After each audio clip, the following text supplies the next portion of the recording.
Praise the Lord. இன்றைய பலப்படுத்தும் வார்த்தை எரேமியா 30வது அதிகாரம் 17வது வசனம். Jeremiah chapter 30 verse 17. நான் உனக்கு ஆரோக்கியம் வரப்பண்ணி உன் காயங்களை ஆற்றுவேன் என்று கர்த்தர் சொல்லுகிறார். I will restore health to you and heal you of your wounds, says the Lord. ஹல்லேலூயா. இன்றைக்கு உங்களுடைய சரீரம் பாதிக்கப்பட்டிருக்கு, பலவீனத்தோடு இன்னைக்கு இருக்கிறீங்கன்னு நினைச்சு நீங்க சோர்ந்து போய் காயப்பட்டு இன்னைக்கு இருக்கிறீங்களா? இன்றைக்கு இயேசு உங்களை பார்த்து சொல்லுகிறார், உங்களுக்கு ஆரோக்கியம் வர பண்ணி உன் காயங்களை ஆற்றுவேன் என்று வாக்கு பண்ணுகிறார். ஹல்லேலூயா. உங்க சரீரத்தில் இருக்கிற எல்லா பலவீனங்களையும் அவர் எடுத்து போட போகிறார். முன்பதாக எப்படி நல்ல சரீர சுகத்தோட இருந்தீங்களோ அதே மாதிரி அதே பலத்தோட கர்த்தர் மறுபடியும் உங்களை மாற்ற போகிறார். உங்களுக்கு ஒரு புதிய பலனை கொடுக்க போகிறார். அவர் உங்களுக்கு உதவி செய்ய போகிறார். அவர் உங்களுடைய காயங்களை ஆற்றுவேன் என்று வாக்கு பண்ணுகிறார். அதனால பலவீனங்கள் இருக்கு நினைச்சு சோர்ந்து போகாதீங்க, கவலைப்படாதீங்க.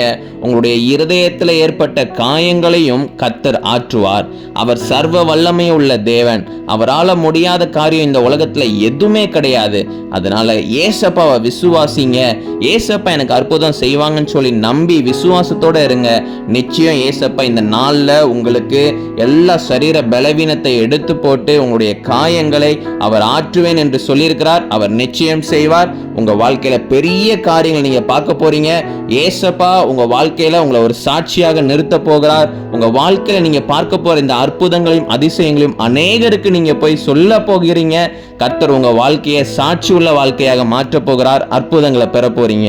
நம்ம எல்லாரும் கண்களை மூடி ஜெபிக்கலாம். எங்களை நேசிக்கிற நல்ல தகப்பனே, ஆண்டவரே, பிள்ளைங்க வாழ்க்கையில இருக்கிற எல்லா பலவீனங்களை எடுத்து போடுங்கப்பா. ஆண்டவரே, பிசாசானவன் தகப்பனே சப்பா சரீரத்துல ஆண்டவரே சப்பா பலவீனங்களை கொண்டு வந்தான். ஆனாலும் ஆண்டவரே சப்பா நீங்க பிள்ளைங்களுக்கு ஆரோக்கியத்தை வர பண்ணுவேன் என்று வாக்கு பண்ணியிருக்கிறீங்க. நீங்க பிள்ளைங்களுடைய காயங்களை ஆற்றுங்க. நீங்க பிள்ளைங்களுக்கு ஒரு பரிபூர்ண ஒரு சுகத்தை நீங்க கட்டளையிடுங்கப்பா. நீங்க அப்படியே செய்ய போற கிருபைக்காக நன்றி செலுத்துகிறோம். இயேசுவின் மூலம் ஜெபிக்கிறோம் எங்கள் ஜீவனுள்ள நல்ல பிதாவே.